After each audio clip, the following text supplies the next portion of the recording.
If you've ever wondered how sleep can impact your health and your body composition in particular, you're not going to want to miss out on today's episode because I have Dr. Kirk Parsley joining me today. This episode has been extracted from the Optimal Body RX series with Dr. Gabrielle Lyon that we put on a couple of weeks ago.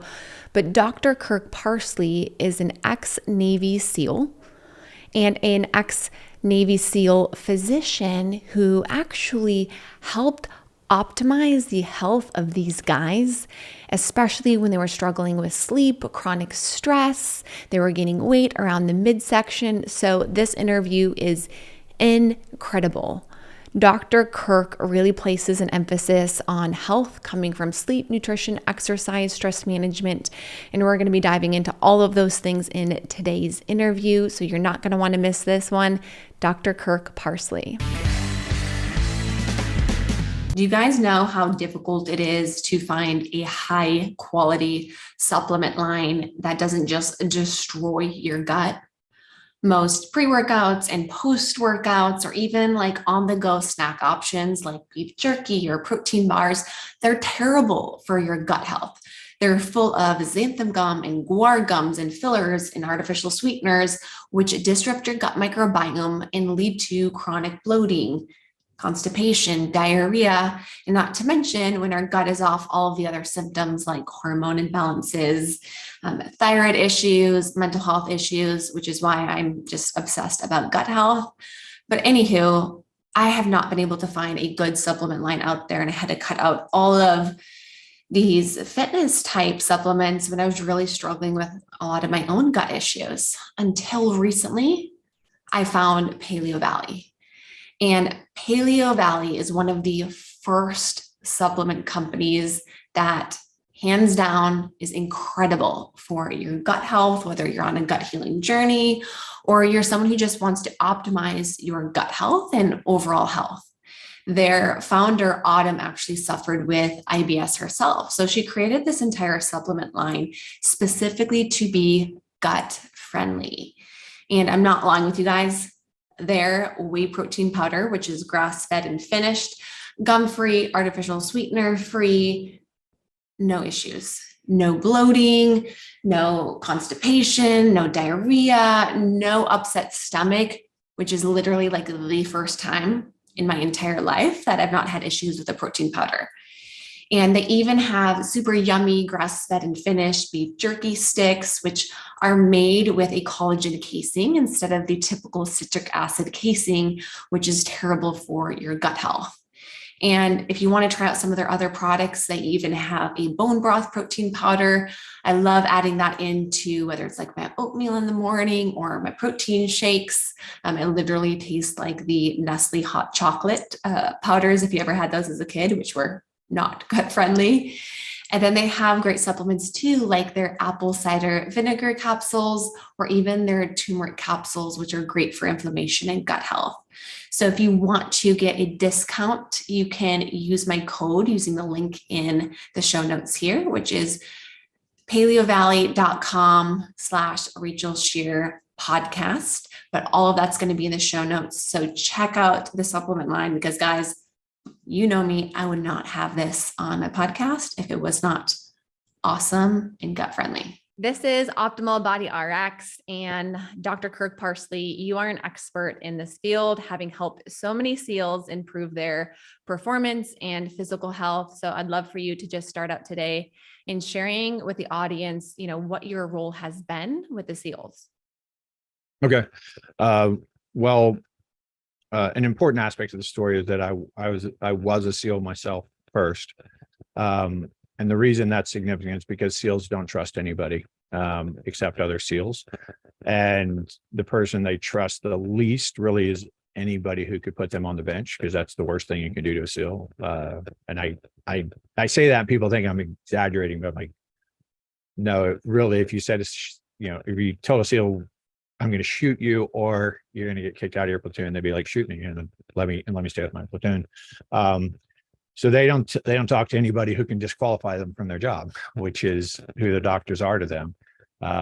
And, and fair enough, because the doctors who go in there don't have any idea of what it's like to be a SEAL or what the community's like. And so they're following textbook medicine and algorithms and, Navy protocol. And so if somebody comes and tells you, hey, I have this problem. Well, now it's like your butt on the line, as they say, if you don't report it. I'm like, that's okay. Like, I'll put my butt like I'm here to help the guys. Like, if I can't help them, why am I here? Right? They could have anybody here. So, having been a SEAL before, and I was really well steeped in sports medicine, and I worked at San Diego Sports Medicine Center the whole time I was in college and undergrad. And then I was planning on being an orthopedic surgeon, but in the military, after you go through medical school, they put you through your first year of residency, and then they send you out to do what they call an operational tour. So it's really a way for them to get general practitioners in the field. And then you can come back. Then the carrot at the end of the stick then is like to, do good at this, and you can come back to finish your residency. And so I went out to the SEAL teams as the physician there, and we were building. The money just come in, the approval just come in. We were building our first rehab facility, and it was a proper like PT rehab on one side, some office spaces, and the other side is what we called a bridge gym, which for people who had been injured or had post surgery or whatever, and they were beyond PT, but they weren't ready to be back with the group PTs. And so we had trainers working with them. We had athletic trainers, we had strength and conditioning coaches, we had nutritionists and PTs and PT assistants, and all the bells and whistles. And this was all the first time we'd ever had all this. Like, we built all this out while I was there.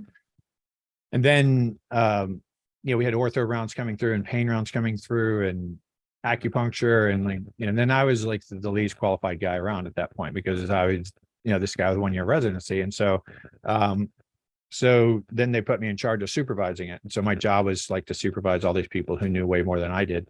And what would happen is the SEALs would come in my office and say, hey, they shut the door, like, just between us, let me tell you what's going on. Right. And they would say things like, my mood's really bad. Like, it's really labile. Like, I go from being really happy to really angry all of a sudden, no real reason for it. I get emotional watching Hallmark commercials, my sex drive's down, maybe my sexual performance is suffering, my concentration's bad, my memory's bad. I just don't feel motivated. And again, these are SEAL metrics. So relative to the rest of the world, they're probably pretty good, but all that matters is how you perform compared to your expectations. They're at like an optimal performance for sure. Right. And so they want to perform like SEALs. And so that's the metric I'm using. And I'm like, okay. And one of the things they complained about was body composition shifts. And they were, and obviously being a SEAL is a very, very tough job. It's very hard on your body. There's a lot of injuries and there's a lot of overuse, and there's no such thing as like training periodization. Like, you train when you train, right? And you do what they tell you to do. And so what kind of body composition shifts? Like fat gain or on the midsection? They were complaining about both. So they would say, I'm working with a nutritionist, I'm eating exactly what they tell me to. Like, they were doing Met cards, but a lot of them were like doing DEXAs to see, like, because they're very performance oriented. And so they want to learn everything they can. Yeah. And the training blocks they're all very, very difficult. They're difficult in different ways, but they're all very difficult. And they were saying, I'm getting fatter and I'm getting weaker. Like, they feel like they're losing muscle. They don't necessarily know that they're losing muscle, but they definitely feel like they're getting fatter. And then they'd list out all these symptoms and they'd say, but again, by SEAL team standards, they're just like, well, maybe I'm just getting old, doc. And I'd be like, sure, like, you're 32. I mean, it's over. You might as well, just go dig your grave. I mean, there's no possible way of being good again. And I honestly didn't have the slightest idea what was going on. I was a Western trained physician. I was really good I'm not saying I was really good, but I was well trained in recognizing disease and treating diseases, and they didn't have any diseases. They just weren't performing as well as they would like. Mm-hmm. And so I just started by doing an enormous lab panel to just look for everything I could possibly look for.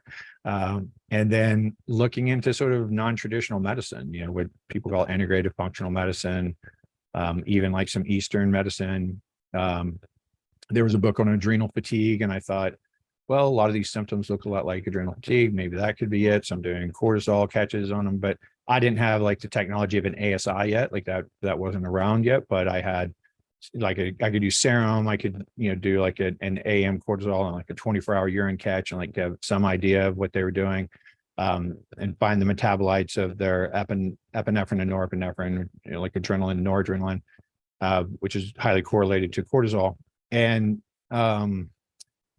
they kind of match the pattern. It's kind of nebulous as to what exactly adrenal fatigue is. But I started trying to do the treatments, Myers cocktails, and teaching. I was teaching a lot of breath work and breathing exercises and meditative ideas, and like talking to them about heart rate variability and stuff. We'd just started studying that in the SEAL teams, and somewhere along the line, the way the SEAL teams work is word of mouth. So one guy goes and gets a good result somewhere, he tells his buddy, he tells two of his buddies, they tell two of his buddies. And so, 3 months later, I have like 60 patients telling me exactly the same story. So close, in fact, that I suspected they were coaching each other's like what to say, But the one thing that I did find was I found in this ridiculous lab panel is I found, every inflammatory marker I tested for was high, and every oxidative marker I tested for was high. And all of the anabolic markers were low, right? So they had very low testosterone, they had low DHT, they had low IGF-1. They would have definitely really low free testosterone and high estradiol and high sex hormone binding globulin. So what testosterone they have wasn't even readily available to them. And so, of course, being a doctor, I'm like, well, I'd really like to just give them testosterone, but that would be suicide, right? Like the military would lose their mind. So I wasn't allowed to do anything like that. But along, I don't know, 2 or 3 months into it, after talking to so many people telling me the same story, I remember one day making a note about a guy saying that he used Ambien every night. And, the dogma on Ambien at the time was that it's completely benign. You don't have to worry about it. You can take this stuff every day. It doesn't cause no addictions. It's great. And the reason they can get away with stuff like that is because the pharmaceutical industry owns all the research that they do. So when they're applying for approval, they own all the research. They give the FDA what they want to give them. And if it's strong to their case, that's what they give them. And if it's weak to their case, they don't give it to them. Now, when they get sued, they have to lift up the skirt and show everything. And so they had just been successfully sued because Ambien is a very strong dissociative. So it dissociates your neocortex, which is the big wrinkly bit of our brain that we think of when we think of a human brain. It separates it from the midbrain, which is like the part that sits over, and the midbrain controls, your innate behavior, right? It controls your breathing and heart rate and all that stuff, but it's also the feeding, fighting, fornicating region of your brain. And so people were engaging in very primal behaviors while being on this drug and having no neocortex association and not remembering it whatsoever. And they're horrible stories, people literally gambling away their life savings, going home and going to bed and not waking up and not even remembering they went to a casino, or going out and picking up prostitutes and not remembering that, and getting arrested and waking up and like, what happened? And so anyway, they had to show all the evidence. Now, honestly, I didn't know anything about sleep because I was a Western trained doctor and they didn't teach us anything about sleep. So I didn't have any classes on sleep. I didn't really know if this could be applying to their problem, but I started educating myself on sleep, and the benefit that I had is being a doctor for the West Coast SEAL teams. They already had a little bit of celebrity to them. They'd done some good things, had some good media. And so I could call anybody and be like, hey, I watched your TED Talk, or I read your book, or I heard your lecture. And I'm the doctor for the West Coast SEAL teams. I was wondering if I could consult with you or come train with you or run some patients by you or ask you some questions. And every single person was helpful. I didn't have a single person turn me down. So I got to learn really, really fast, a lot of stuff. And, all stuff I didn't know about, because I didn't really know anything about nutrition. I mean, I thought I did, but I didn't really know anything about nutrition. I didn't know anything about micronutrients. I thought I did, but I didn't really know anything about that. I didn't even really know anything about inflammation. I thought I did, but I really didn't. And so I started learning a lot about sleep, and then I found out, well, it's actually during sleep that all your hormones are regulated, right? So, and we can go through to whatever detail that you want. I think I'm still finishing my introduction, but no, it's awesome. And I think, one, what you're speaking my language about functional medicine, getting to the root cause here. Yeah. We're seeing these guys, right? These SEALs who are performing at this insane high level of output, right? Right. It's not like the normal training regimen that we see most people doing, where they go to the gym, get in their hour workout, Right. come home, and then they have some time to rest and recover. Like these guys, I would imagine, aren't really recovering very well. Yeah. And that's why it's a young man's game, because obviously you can recover a lot better when you're younger. And sometimes the recovery is great. I mean, sometimes the way the training block is, you can make some amazing gains. And then you do something like land warfare, where you're essentially doing wind sprints with weight, with weight on you. Fireman's carries with your buddies, wind sprints with your weapons.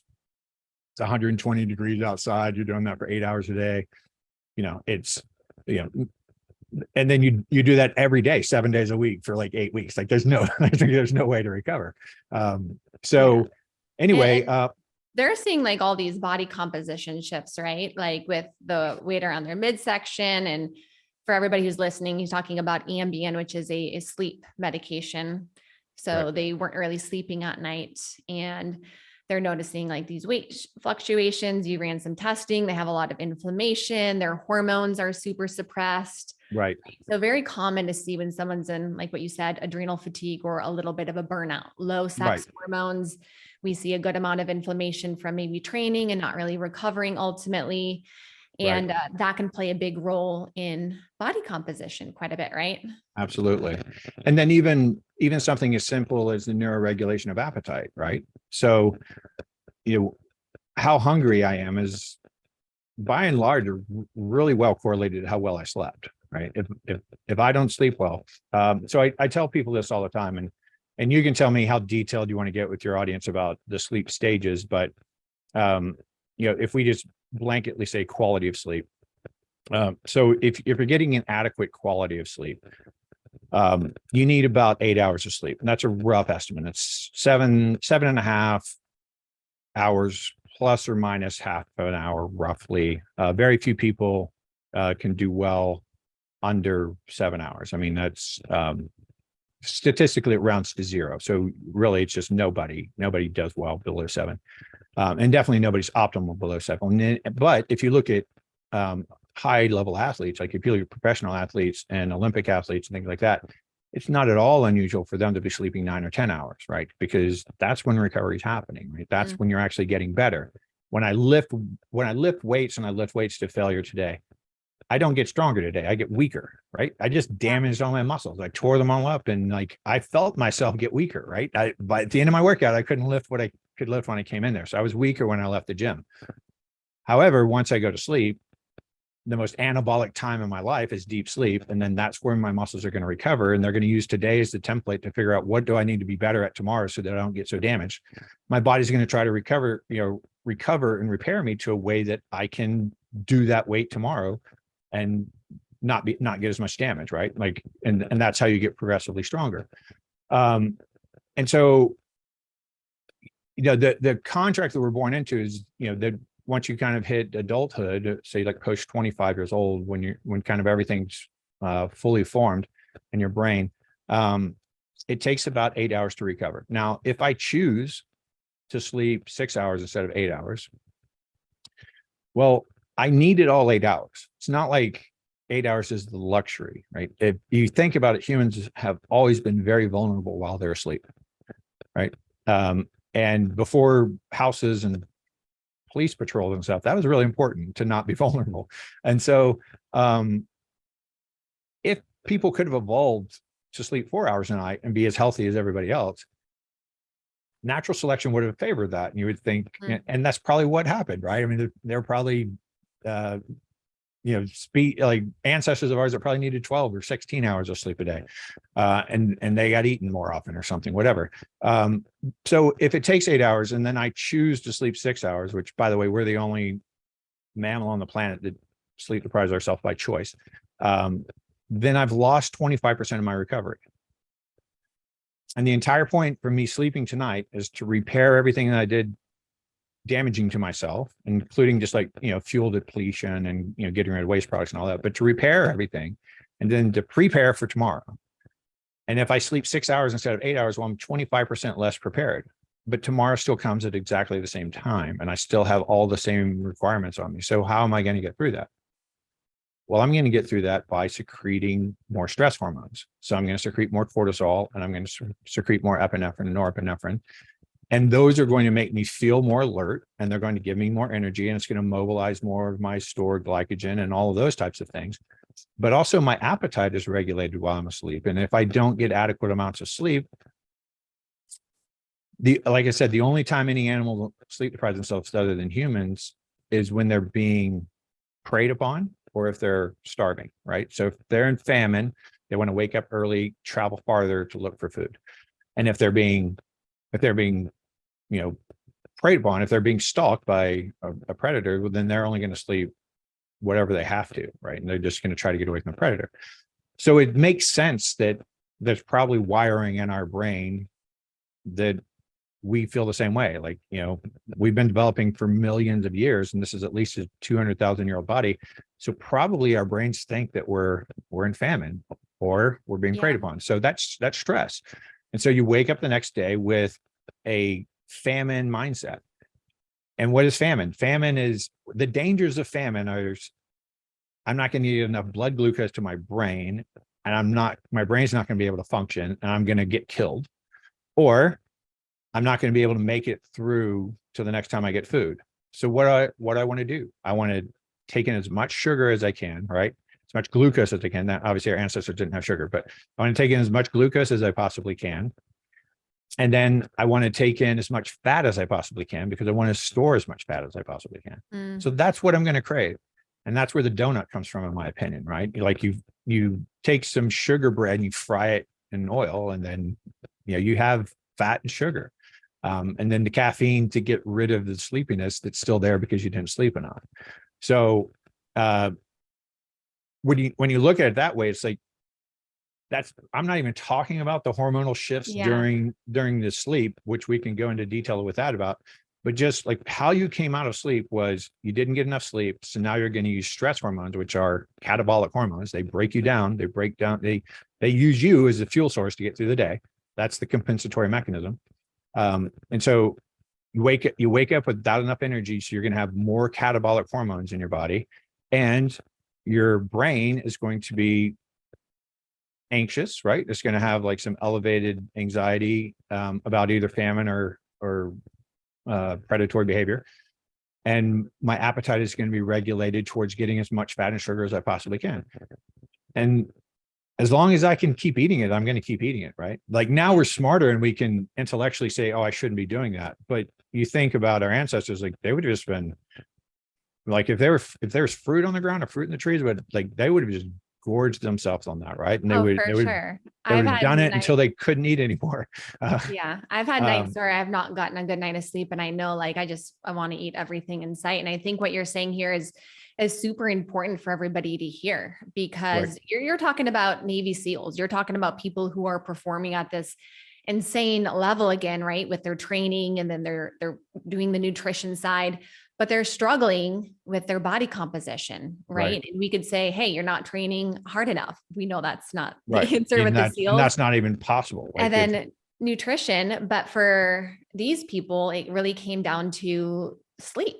And they weren't getting enough sleep. Therefore, they weren't recovering. And then we were having this neurotransmitter and a hormone shift taking place, which was upregulating their appetite, making them crave more sugar, more food throughout the day. Their cortisol, their stress hormones were upregulated. And we know cortisol is very, very catabolic. So I'd imagine too that they ended up actually breaking down a lot of their muscle tissue in the Right. process, which would even further lower their metabolism, impacting their body composition even further.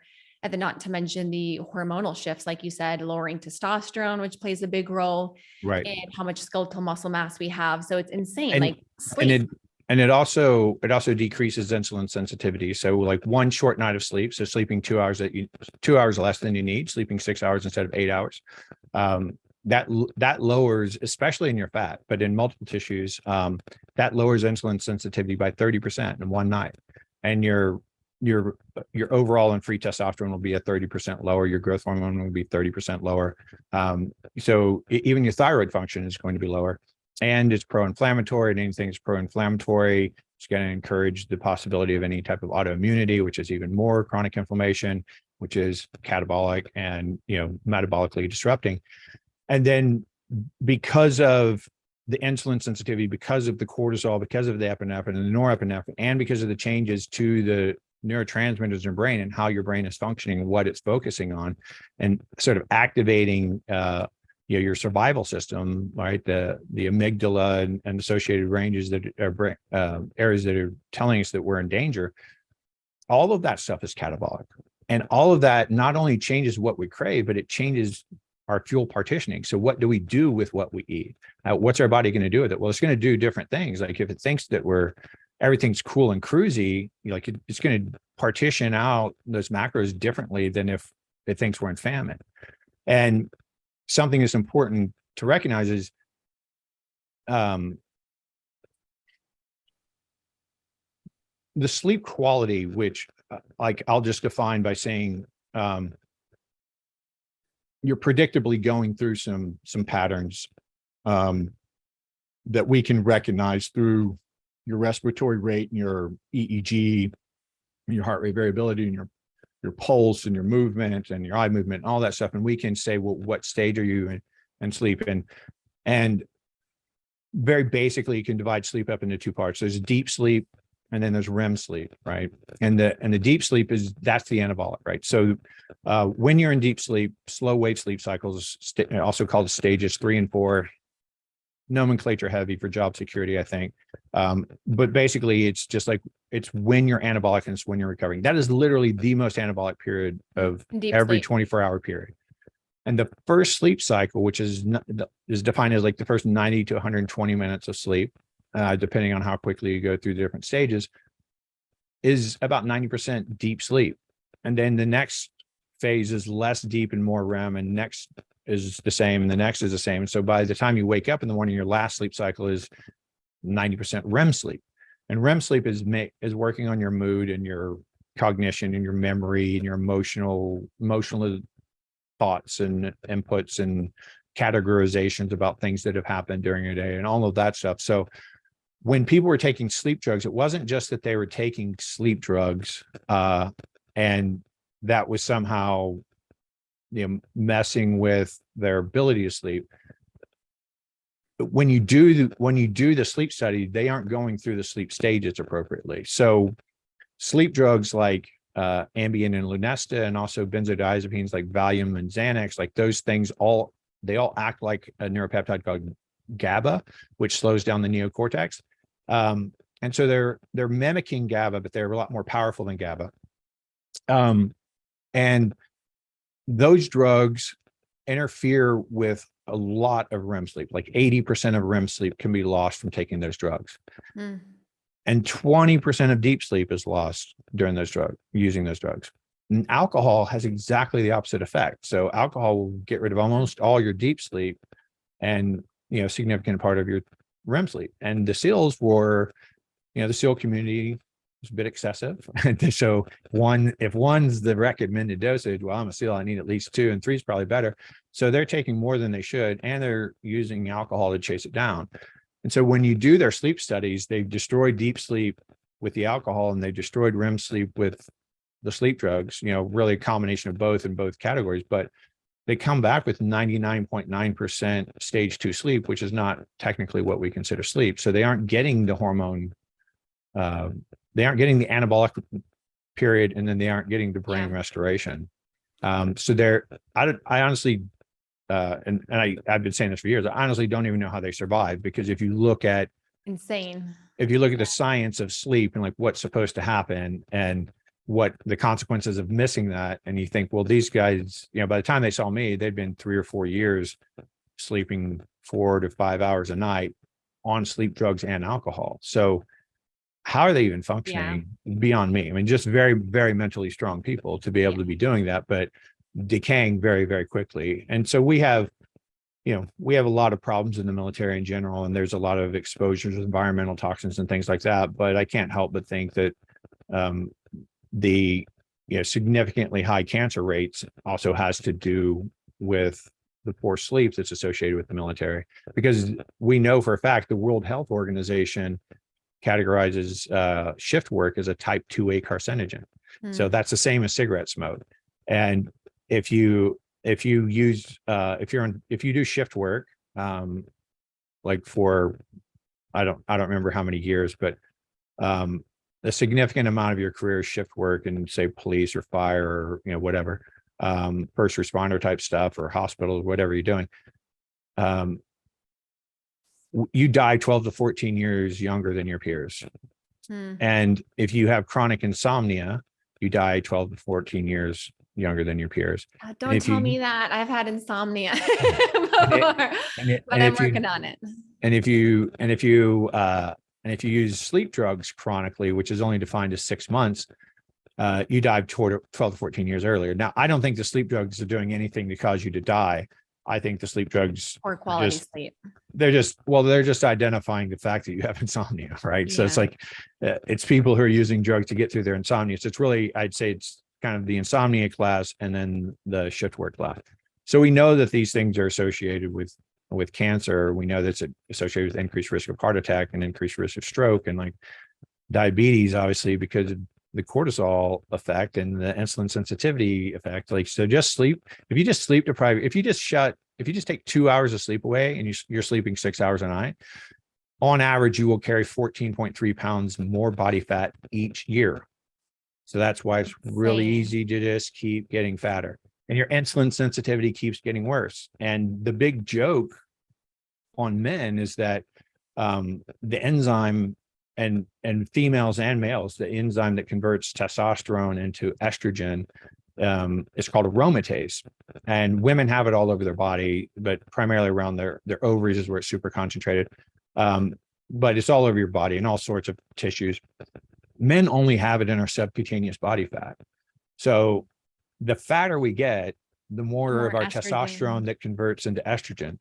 And then the hypothalamus, when it's sensing how much testosterone we have and figuring out if we need to increase testosterone production or keep it the same or decrease it, it's reading estrogen as a proxy. So the fatter you get, the more you convert to estrogen, the higher your estrogen goes, tells your brain to quit making so much testosterone.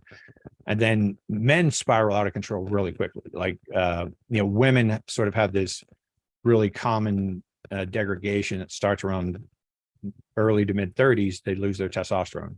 And it's almost immeasurable in most 35-year-old women.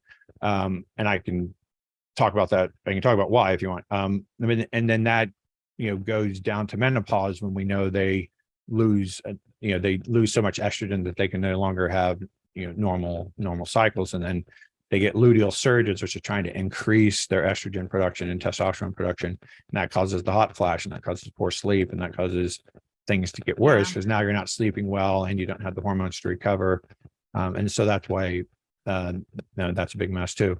So many of you guys know my story of losing my health, dealing with hormonal imbalances, thyroid issues, depression, anxiety, and gut issues that were so severe. I almost had my entire large intestine removed, and Western medicine completely failed me.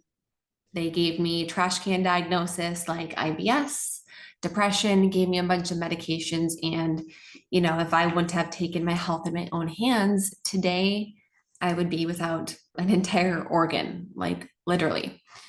And that's why I created what I wish I had, what I needed, a holistic mind and body approach, a functional medicine approach that said, why do we have this problem in the first place? And what can we do to restore function? This is the difference between thriving instead of just surviving and managing your symptoms. So if you're somebody who is sick and tired of being sick and tired, dealing with stubborn gut issues or hormonal imbalances or weight loss that you feel like is not moving anywhere, or thyroid issues and autoimmune condition, there is hope. There is another approach. And me and my team of registered dietitians, we want to help you. We want to be the support there for you. We want to do the functional medicine lab testing, look at your gut, your hormones, your thyroid, your adrenals, deficiencies, toxins that you can have in your body, get to know what you're doing with your nutrition, look at your lifestyle, look at your previous medical history, and help you create a customized plan to not just only heal, but get to the best health of your entire life. So if you're somebody who's ready to take a root cause approach to healing and step into the best version of you, fill out our application on our website, rachelsheer.com, and book a free 30-minute call. Absolutely free to do this call. Our goal on this call is to better get to know your goals and how this approach may work for you. So click the link in the show notes and book a free call if you would like to learn more. Safe to say, if you're not sleeping, you're going to get man boobs. If you're a guy, Movies is you're what I going to call get them in my boobies lectures. from Yeah. excess estrogen production. And Yeah. I think like for everybody to hear this, like looking through the lens of sleep, because everybody's like, just train harder or cut more calories, and they focus on those two things. But if we're not sleeping, none of that really matters ultimately. So Right. I love that you had that lens of sleep. Would you say that's the most important thing for Yeah, body composition? When I first started lecturing on performance and body comp is really how I motivated guys, right? Well, body comp and performance, right?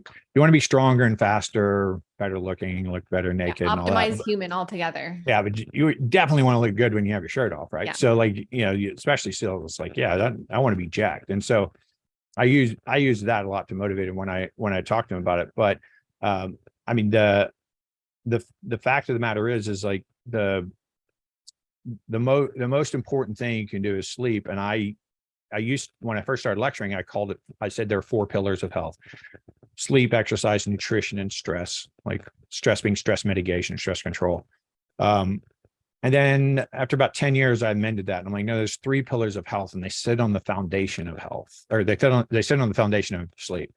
Because if you don't sleep well, and like in severe cases, if you're sleeping, say 4 hours a night, it literally doesn't matter what you eat. It doesn't matter at all. Like you are going to be a dirtbag. Like it's just like you're not going to be strong. You're not going to be fast. You're not going to recover. You're not going to be smart. You're not going to have nothing. Like you are going to be a basket case if you're really depriving yourself of sleep. So it doesn't really matter what you eat. And exercising is actually counterproductive, right? If you think about what I was just saying, well, you're recovering from the exercise while you're sleeping. And if you're not getting enough sleep, then you're not recovering from exercise. So why are you going to exercise today? You're just going to break down even further. Stress is that much higher. Right. And then the more sleep deprived you are, the more stress hormones you need to compensate. So what stress hormones really do, and they have a bad name, which isn't really deserved. What stress hormones do is they keep you alert and proportionate to your environment.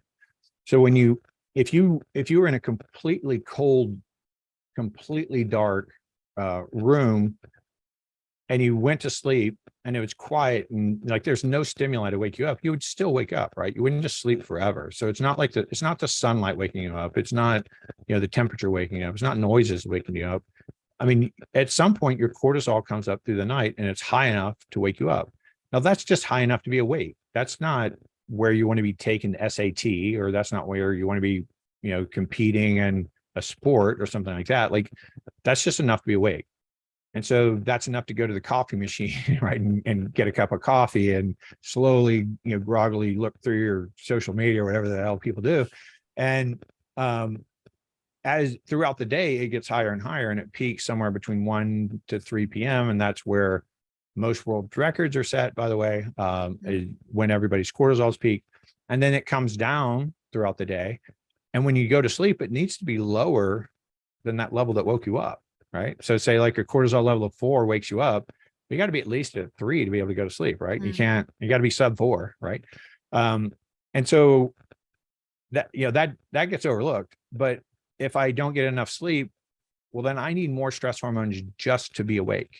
And then I need more stress hormones to perform average, and like to my average during the day. I'm going to compensate with stress hormones because I'm not really recovered. And now when I try to go to sleep, my stress hormones might be too high for me to get good sleep. Mhm. So now I can't go to sleep. And now I'm worried about not getting sleep, and that's increasing my stress. And now I don't sleep as much, and my sleep quality isn't as good because my stress hormones are too high, which means I need more stress hormones tomorrow to get through the day. And so then that's a self-propagating downward spiral too. You just keep getting worse. And you just, as I say, you keep getting fatter, colder, dumber, and slower, which is like the objective sense of getting older. But really the best definition of getting older is that you're just more susceptible to disease and death, right? You're just more likely to die from any cause. You're more likely to get any disease. That's really what aging is. It's like a risk factor for all the bad stuff.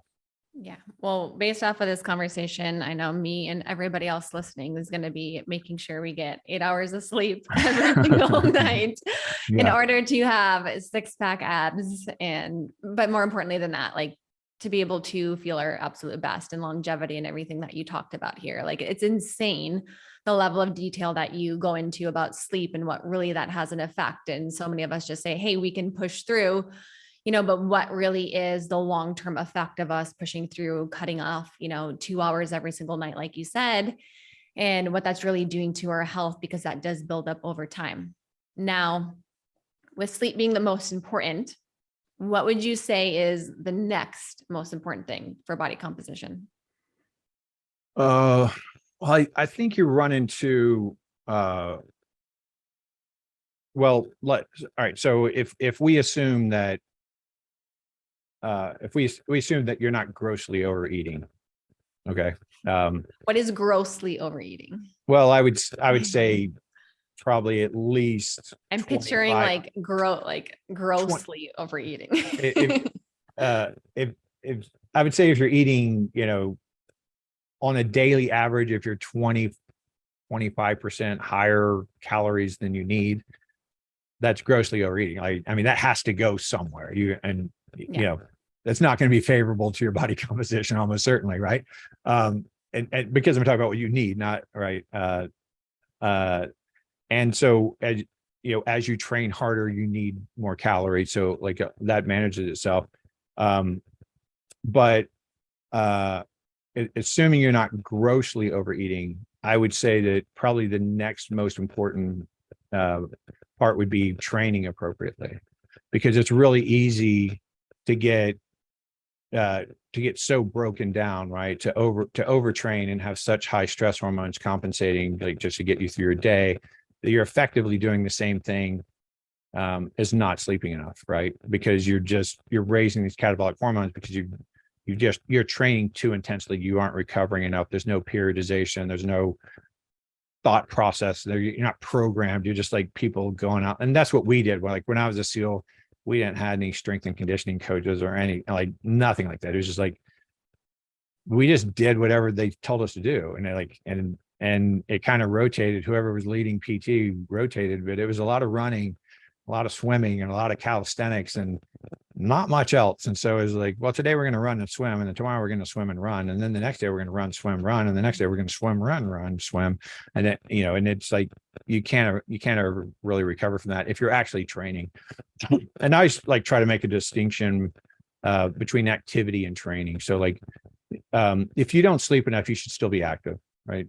That's metabolically good for you. It's helping you consume stress hormones. It's helping regulate your metabolism. It's helping with some of the appetite regulations. It's helping some of the fuel partitioning by being active, but you're not training so hard that you need to recover from it. You're training hard enough to be what I call active. Training or exercise, I usually think of as like, you have a goal in mind and you're focusing your exercise towards moving towards that desirable goal, whatever that outcome is that you want. And so you're trying to get stronger, you're trying to get faster, you're trying to, whatever, sculpt your body if you're a bodybuilder or whatever, but like you're very specifically trying to get better every day, we're not going to get better. You're just not. And the more you overtrain, the more similar it is to just not getting enough sleep. So what would be an example then of like a optimal diet optimal workout program where someone is not then overtraining? We know if you're not getting enough sleep, right? It's easier to overtrain, of course, because your body's already in this stressed out state, catabolic state. So I know for myself, when I get poor sleep, I'm like, get outside, get in the sunlight, go for a walk or like a very light run and like just get movement in, like get my blood flowing. Also, sunlight is like amazing when you haven't gotten sleep. But then after that, it's like, I need to just focus on getting a good night of sleep so I can get back in the gym and I can start doing my heavy squats again. But what would you say is like an optimal workout regimen then? For a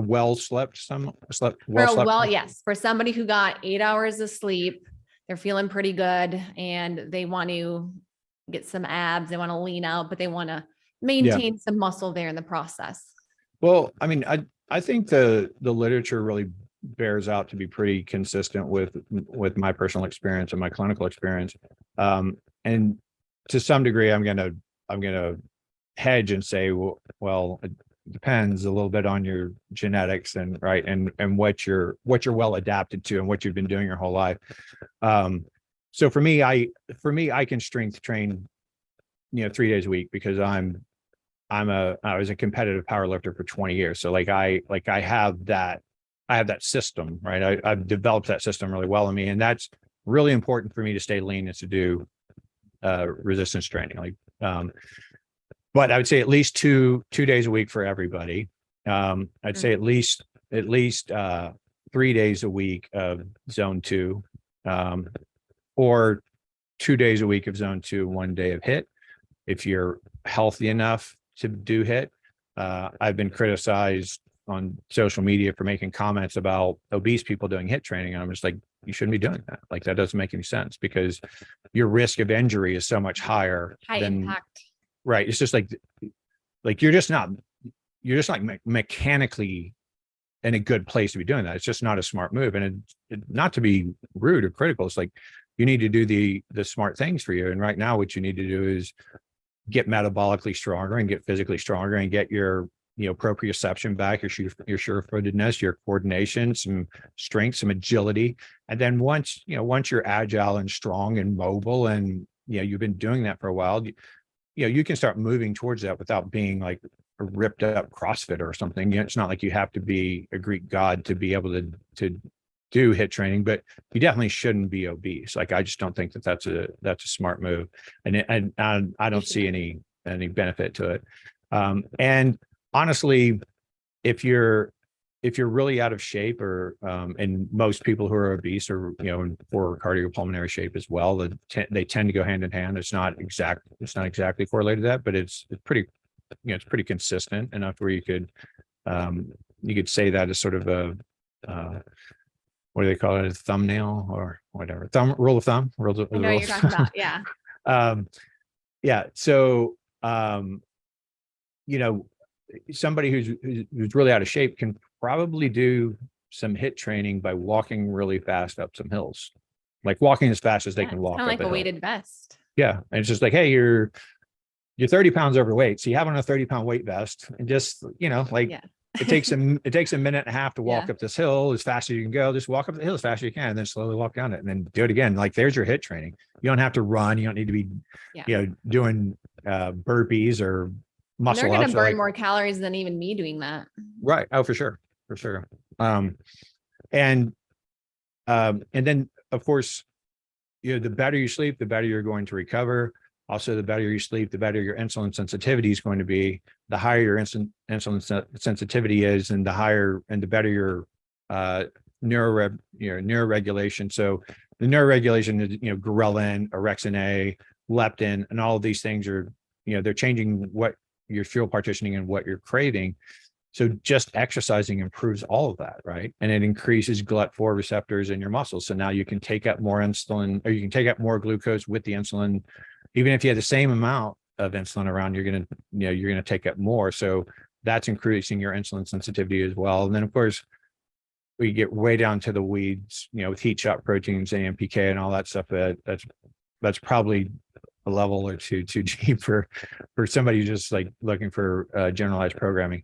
And then I would say that if you did the minimum of what I just said, so you're doing 2 days of strength training and 2 days of zone 2, I would say so that's 4 days, right? So now you need at least one recovery day, and I'd place that basically on whatever you're worse at. So for me, my recovery days are usually after endurance activity because I'm not well suited for endurance. And so that metabolically stresses me way more than strength training does.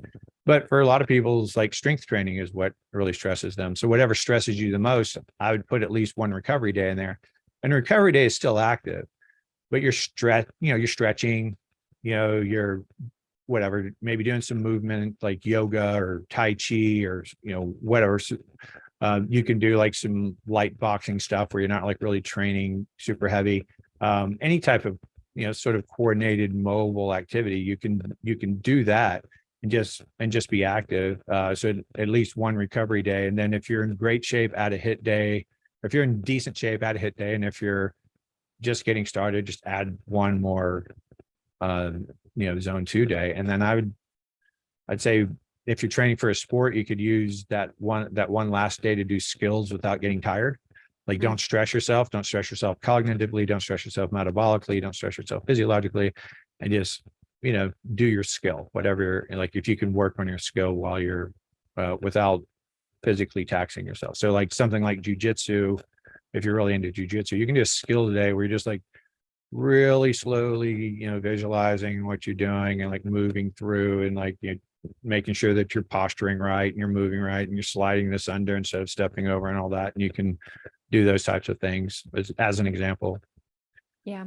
I know for myself, I believe it or not, I rarely do cardio. I think even in my 12 years of maintaining my six pack, I have rarely touched cardio, and sometimes I do HIIT, but for me, it's always been strength training, 2 to 3 leg days per week, and then 2 upper body days. And then I give my body a rest whenever it needs it. Now, I will say sleep has definitely been a struggle for me at different periods of time, but I almost kind of wonder if like the overtraining can then impact the sleep, and then also get into this like vicious cycle. That's one of the first signs of overtraining is that you start having difficulty sleeping. Like you're on a good sleep routine, you're in a good workout routine, and you start having problems sleeping, unless you like, your spouse just asks you for a divorce, or, you're going through bankruptcy or something, then obviously like we know where the stress is coming from. But like if your life's steady and you're working out you're on a good program and everything's consistent, and you start having problems sleeping, it's almost certainly from overtraining. And heart rate variability is probably the best metric for that, that I have. It's not a simple thing. It's like the Oura rings. I mean, yeah. So all the wearables do it, and they do it to various degrees of success. But as long as you're consistent with it, that's what really matters, right? So, don't just keep getting a better device because you don't like the answer, right? It's just, and I don't buy into the algorithm. So like if your sleep score is 100%, that might not be when you feel the best. You might feel better when your sleep score is 80. But the heart rate variability, you have, like when I was saying, the neocortex sits on the midbrain, and the midbrain really controls things like blood pressure, heart rate, respiratory rate, like all that stuff. And it controls your autonomic nervous system. So your sympathetic, which we think of as the fight or flight, and then parasympathetic, which we think of as the rest and digest. These are super old metaphors or whatever labels. And you should have, both of those should be impacting your heart rate, right? So we have a node in our heart that will fire our heart like about 40 times a minute on average. So if there were no inputs, if there was no hormones, and there was no neurological input, your heart would beat by itself, just by its own little nervous system in the heart. It would beat about 40 times a minute, and there would be no variability because it would beat at exactly the same rate. So if I have a pulse of 60, the odds that my pulse is like once a second is 0, right? Like that it's not that regular. The farther from zero it is, the more variability I have. So that means like my sympathetic nervous system, my fight or flight, my anxiety, my stress system, that's firing it sometimes. And sometimes my parasympathetic's taking over and taking away some of that, and now it's beating slower. And it's just bouncing back and forth. So now I have high variability. Well, one of the first things that happens, as we said, when you don't sleep well, is you secrete stress hormones. Stress hormones are part of the sympathetic nervous system. So they cause your heart rate to be a little faster, and they cause it to be more regular so that you lose that heart rate variability. So if you wake up with a really low heart rate variability, you probably didn't sleep that well, or you overtrained. And so it would be better to not really tax yourself. Like, go be active, do something useful. I'm not saying, you get to stay home and eat donuts, but do something useful with your time, but I wouldn't really push yourself. And to your point earlier, I like my best body composition is if I lift weights 5 days a week and don't do anything the other 2 days a week. But if I'm getting older, like I'm 52 years old, so I have to worry about heart attack and stroke and stuff. So like I do my cardio for that reasons. And and there's definitely some neurological benefits and some longevity benefits to it. So when I was young like you, I didn't do it either. Well, I'm getting a little bit older here now. I just turned 30. So wow, all the way up there. I'm picking up a bit, but that's I have a interesting. 25-year-old son. Okay. Well, I think this is great for everybody to hear about the exercise component, but really focusing first on the sleep side. What is your thoughts on supplements and body composition? Well,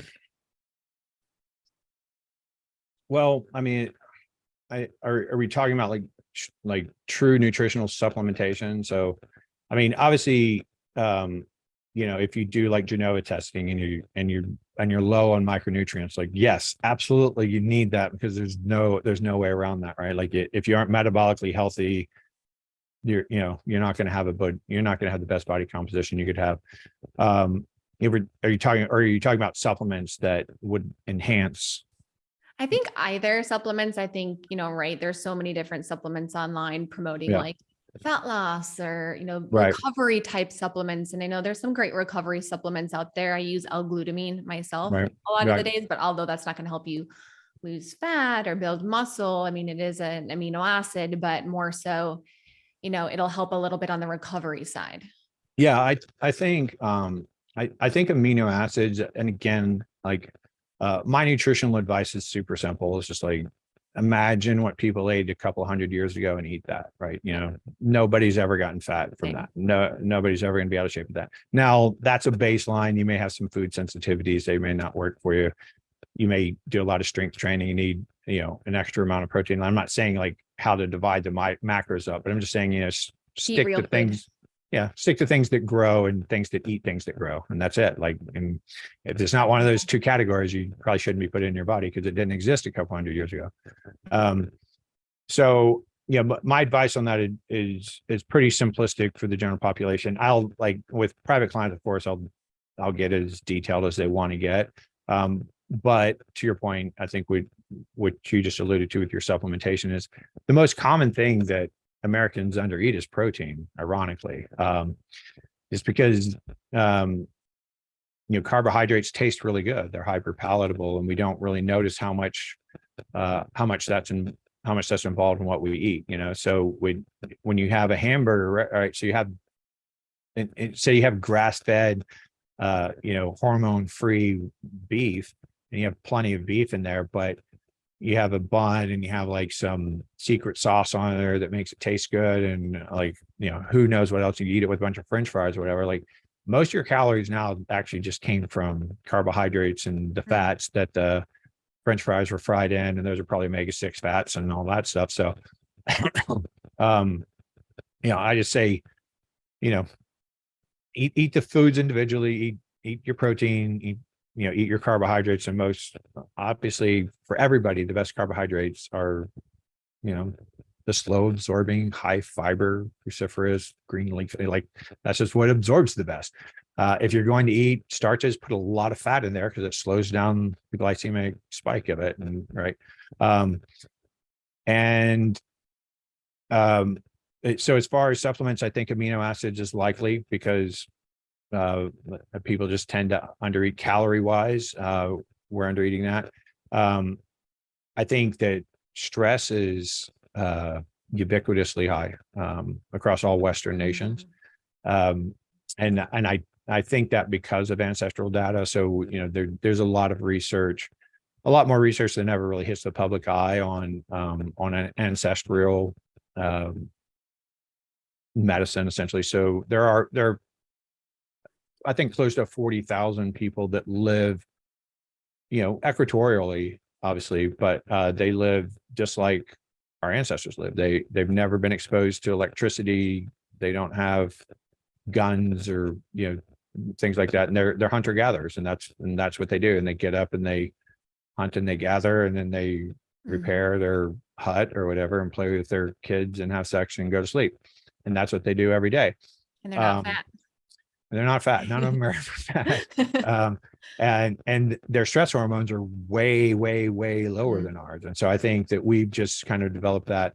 Vitamin D3 almost always is, especially if you live, say, probably north of Austin, and there's apps on your phone. You can look at like how many days do you have enough sunlight to even make vitamin D3. And if you live like, New York or Kalispell, Montana, or something, like, there's almost no days. I mean, you're talking about 30, 60 days a year that you can actually produce vitamin D3. So that's essential. It's not a vitamin. Obviously, it's a hormone. It's involved in over 300 metabolic regulations, a lot of those having to do with metabolism. So I'd say vitamin D3, there's a hormone, or there's a supplement called phosphatidylserine, and that's available. And that's like you can find that in foods, but not in really high quantities. That's a supplement that you can take that actually lowers cortisol, and more importantly, it significantly lowers cortisol when you're exercising. So if you're doing something like HIIT training or just like some fairly intense strength training or fairly intense aerobic training, cortisol levels always go up. And so phosphatidylserine, you can take up, I mean, I've had patients up to like 600 milligrams a day on that. Like, I don't know that there's any scientific data that says this is the upper limit.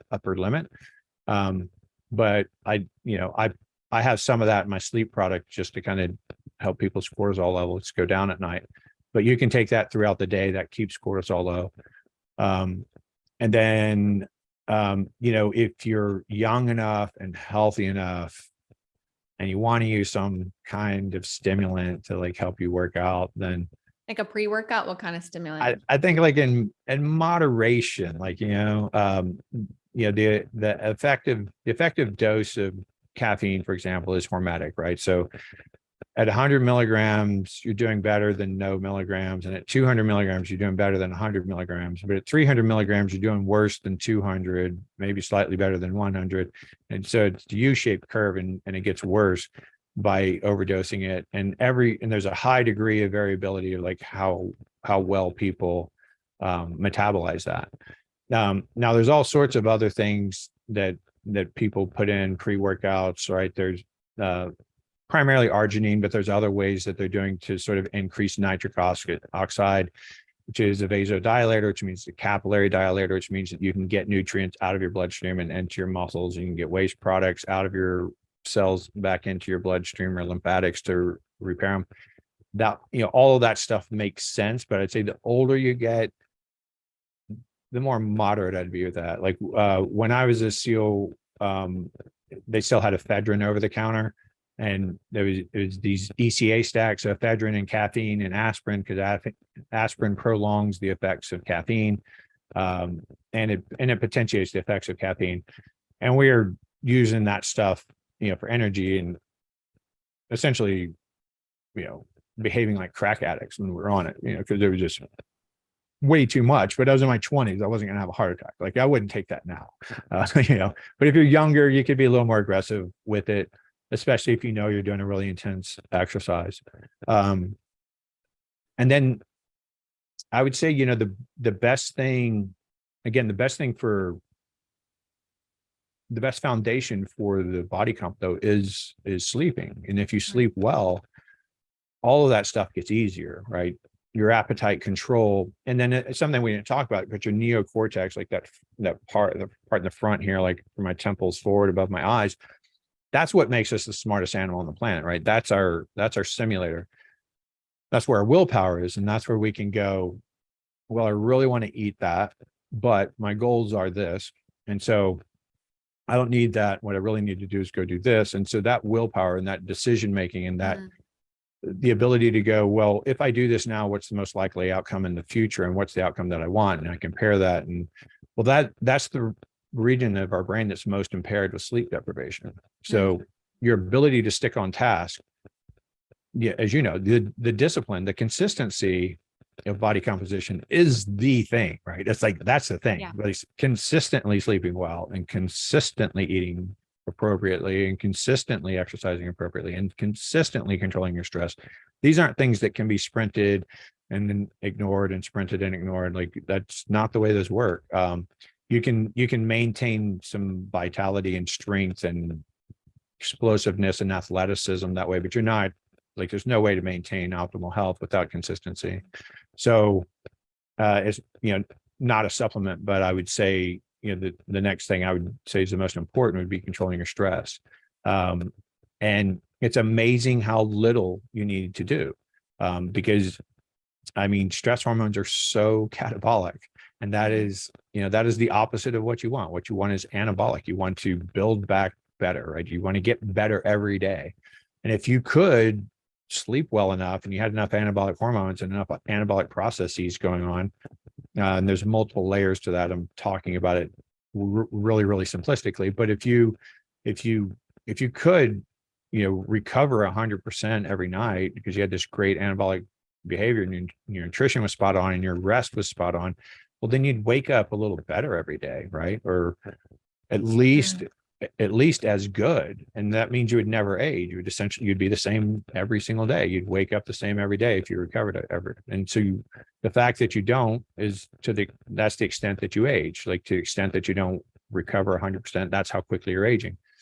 And so just lowering stress throughout the day is lowering the catabolic activity through the day, but then it's also making it more likely that you're going to be able to go to sleep when you want to.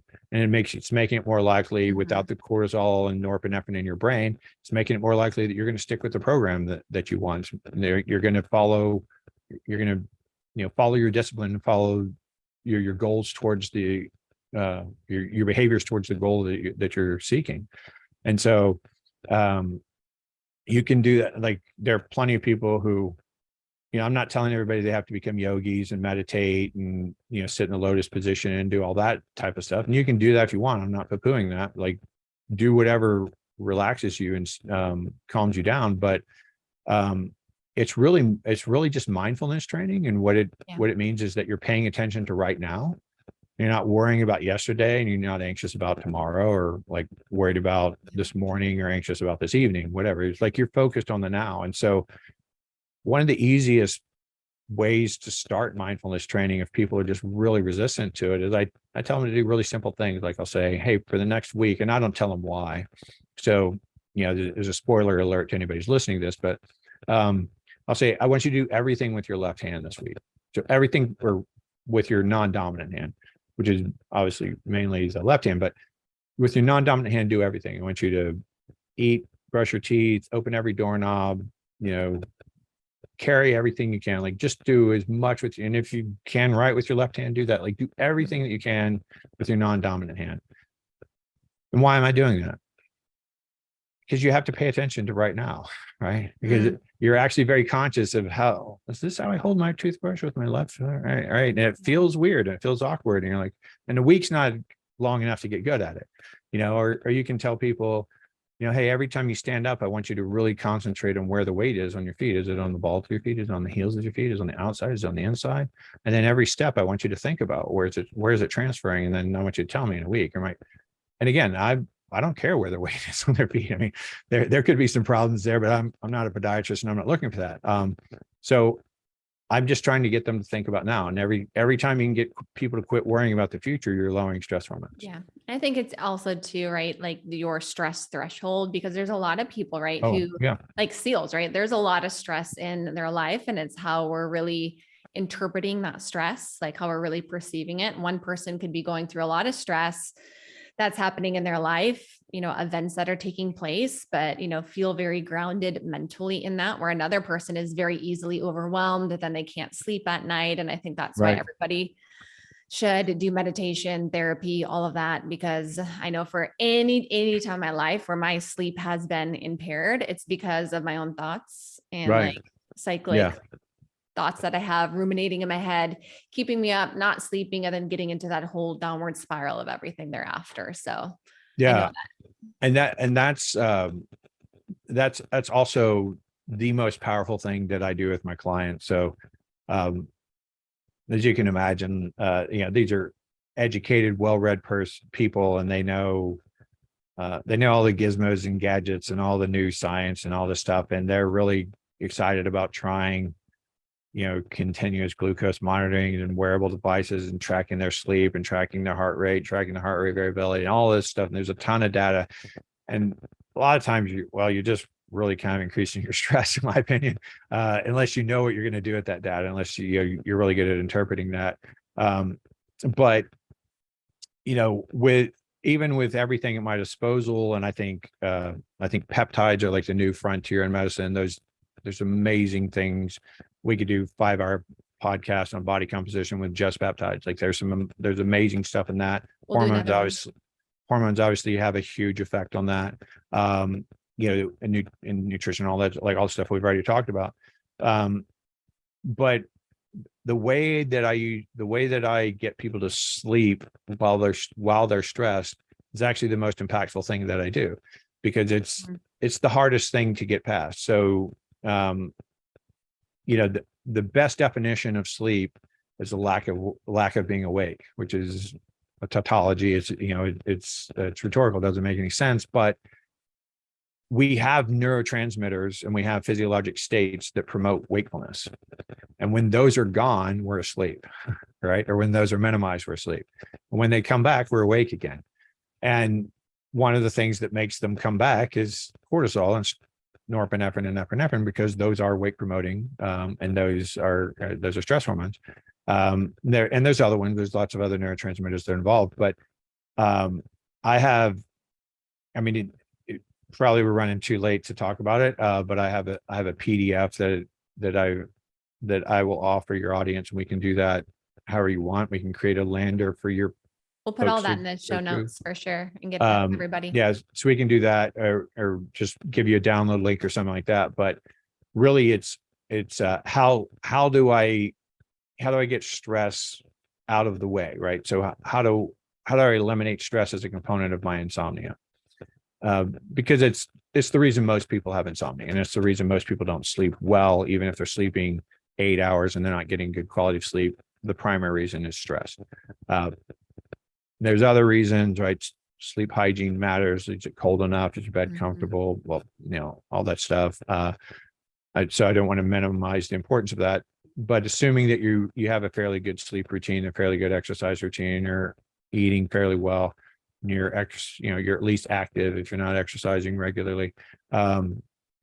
Stress is what's getting in people's way. And so I developed, sort of this program of, putting your to-do list and your to-worry list down on a handwritten piece of paper, making a pact with yourself that, hey, the best my brain's ever going to function, the best my body's ever going to function, the best I'm ever going to be at handling this list is right after I've had a great night of sleep. So after a great night of sleep, I literally wake up in my prime. The best I'm going to be is about 30 minutes to an hour after I wake up, right? Like that's the best I'm going to be all day, especially cognitively, right?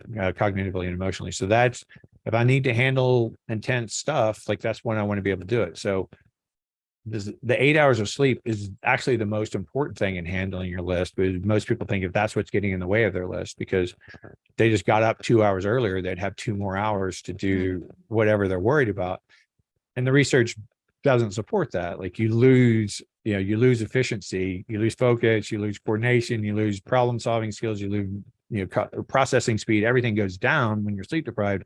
So you deprive yourself an hour's sleep and you lose about 75 minutes of efficiency during the day. So it's a negative sum all the time. So the to worry list, you make a pact about that. You set an alarm clock to get ready for bed. You go to bed. You never look at the clock while you're in bed.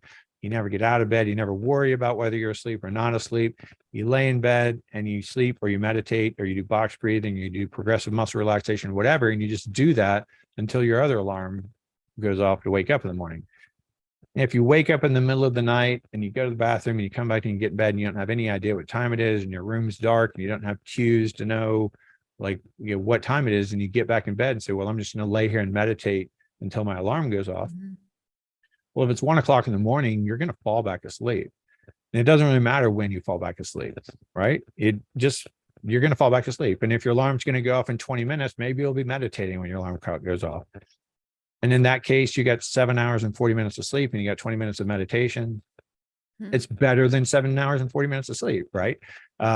But if you look at the clock, then you start it. Yeah. That's one thing I got rid of a long time ago, is looking at the clock. I feel pretty good right now. And you feel pretty good right now because your stress hormones are high, because that's what woke you up. And stress hormones actually make you feel pretty alert, pretty confident and with it, but you're not. The research shows that you aren't performing as well as you think you are.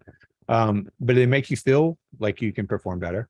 And so a lot of people go, well, I'm just going to get up, and it's 2 hours before they're going to get up, and I'm just going to get up and I'm going to start working now, and I'll go to the gym and I'll work out really hard, and I won't take any breaks during the day, and I'll come home and I'll sleep really well tonight. And then the same thing happens again and again and again. So, the PDF's about 4 or 5 page document. It's like how to do all that and kind of the mental work that's involved. But it literally is the most important thing. It's the most powerful thing. It's the most impactful thing I do. Once I get people sleeping well, no exaggeration, people come to me and the world is brighter. It's literally brighter, color. I notice colors. I notice features, everybody, I notice happiness. I notice positivity. I notice good things way more than I usually do. And I notice negative things way less than I usually do. And I actually just enjoy everything. Even my suffering isn't as bad as it usually is, right? When I'm doing stuff I hate, I don't feel as bad when I'm doing it. I'm still more optimistic about it. And that's the foundation for going anywhere, right? Because if you can feel good doing your work, you're going to keep doing your work, right? And as long as you keep doing your work, your life's just going to keep getting better. Yeah, I agree wholeheartedly about sleep. And I know for everybody listening here too, we're thinking okay, sleep is the number one most important thing to dial in for your health, for a body composition. And we can't think about anything after that. So I know. And longevity. And communication, everything. There's great sleep work research where they take couples and they'll short sleep one person. So one person gets 8 hours of sleep and one person gets 6 hours of sleep. And then the next day they're just allowed to go frolic and be happy and do whatever they want to do. And go to the park, go to the beach, go out to lunch, whatever it is you like to do as a couple, go enjoy yourselves. And at the end of the day, come back to the lab and we're going to put you in separate interrogation rooms. We're going to ask you questions about your partner. And then it doesn't matter which one you take the sleep away from. They both report the same thing, because the sleep deprived person is perceiving their partner as being different because they're sleep deprived, but they're also acting different because of what they're perceiving and because they're sleep deprived. So that the non-sleep deprived partner also sees the same problems in the sleep deprived person, right? So they will both say that my partner wasn't as emotionally available. They didn't communicate as well. They didn't seem as happy as they usually are. And it's not major. It's not the guy's a total prick and he's usually nice. It was just it just wasn't quite there. It wasn't quite as enjoyable as it usually is when we or what we thought it would be, having this opportunity. And that of course applies to every bit of human communication you have. That's communicating with your kids and your clients and your partner and your friends and colleagues and all that stuff. So there's nothing that improves the quality of your life better, or nothing that improves the quality of your life faster. And there's nothing that'll break you faster than not sleeping well enough. People die from not sleeping for like 9 days, 8 or 9 days, and they die. I mean, Wow. how long can you go without food? How long can you go without exercise? How long can you go without meditation? I mean, most people go their whole life without meditation, right? So, and a lot of people go their whole lives without exercising. So, I mean, sleep's an important thing. Sleep's the number one for sure. Yeah. Yeah. Dr. Kirk Parsley, this has been amazing. And I could talk with you for probably a whole nother 2 hours, but I want to be respectful of your time. We'll put all of this in the show notes. Where can people follow you on social media and check out your website? Pretty sure my Instagram is at Kirk Parsley. And my Twitter, which I don't really use because I find it. I do not use Twitter anymore. People are very at all. angry on that. I gave up Twitter. Yeah. I got banned from it during COVID. I was banned for like 18 months. So I'm at Kirk Parsley on Instagram. That's the one I use the most. And then my website is docparsley.com. Doc is short for doctor, obviously, DOC, and then parsley.com. And that has blogs and videos and lecture series and my sleep supplement, like all that, like pretty much all of my work is on that website. Yeah. We're going to bring you back on and talk all about peptides. So Let's do that. That's my favorite thing. Now, if you could see this whole wall and that whole wall is a whiteboard, and that's how I built this office out. And that's all this is filled with. And amazing. I learn new stuff all day, and I just go put them in here. And then I can tell you're a wealth of knowledge. I'm nerdy as hell on that, but it's just like it's the most great. exciting thing I've studied in a long time. Like hormones, I really thought hormones were the thing, right? Like I'd say in 2006, 2007 is when I really started studying hormones. I was like, wow, this is like so powerful. Why isn't everybody doing this? And now everybody's doing it. Very few people are doing it well, to be honest. There's not enough depth of knowledge for most people who are practicing that. No, and I don't mean that as criticism to those people. It's just the way people get into it. Like they take courses that just aren't adequate, and they don't know that, and they're getting certified, and they're going to treat people. But peptides, holy schmoly! I mean, the power and the versatility and the number of them is I mean, I could study that 12 hours a day for the next 10 years and I wouldn't know 10% of it. It's really amazing. And they've been around forever. I mean, the Russians have been studying this stuff since the 60s, and we're just now kind of catching on to it in the medicine world. In like maybe the last 10 years, they've become somewhat popular. And they're just amazing compounds out of there, and all of the stuff's in your body already. Like we're just capitalizing on understanding physiology better and going, oh, well, you already have this in your body, but if you had more of that, you would burn more fat. Yeah. And it's literally that simple. And so side effects profile are really low, but it's slippery. Yeah. The It'll be great. FDA doesn't like it. I'm going to text you after about getting you on to talk about peptides. So okay.